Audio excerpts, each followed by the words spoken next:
Hamburg bulkisi. Bunun yeterlik materiallar 250 gram un, 30 gram şeker, 100 gram su. 5 gram xemir turush, 1 dona tuxum. Mana bu materiallarda xemirni yumshoq holatda yo'g'irib bo'lgandan keyin 3 gram tuzini qo'yamiz. Undan keyin yana uy temperaturasida eritilgan sarmaydan 30 gramni silib, xemirni yaxshi yo'g'irib, mush holatga olib kelamiz. Xemirni yo'g'irib bo'lgandan keyin dumlab qo'yib turib, to'xo go'shtini tayyorlaymiz. To'xo go'shtining ustiga ozroq tuzni, suv mayni hamda ozroq bo'lgan achchiqni aralashtiramiz. Agar xohlamasangiz achchiqni aralashtirmasangiz bo'ldi.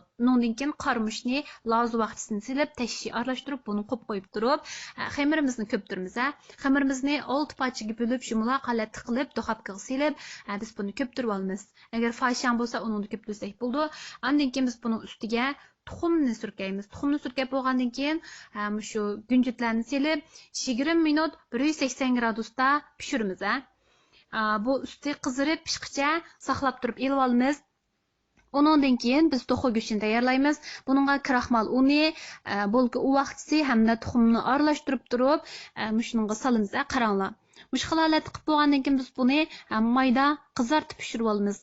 Mayda mush holatda pishirib tayyor qilgan to'xo go'shtini elib, oldin kesib tayyorlab qo'ygan bulkimizning ustiga birdan pomidorni qo'yib, undan keyin mush yeshil shinsayni qo'yamiz. Undan keyin ozroq pomidorning qiyamini aralashtirib qo'ygandan keyin to'xo go'shtini solamiz.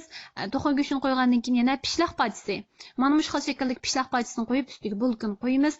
Agar topamsak pishloq pachisini qo'ymsakmi bo'ladi. Undan keyin chiroyli taqsilarimizga elib iste'mol qilsak bo'ladi.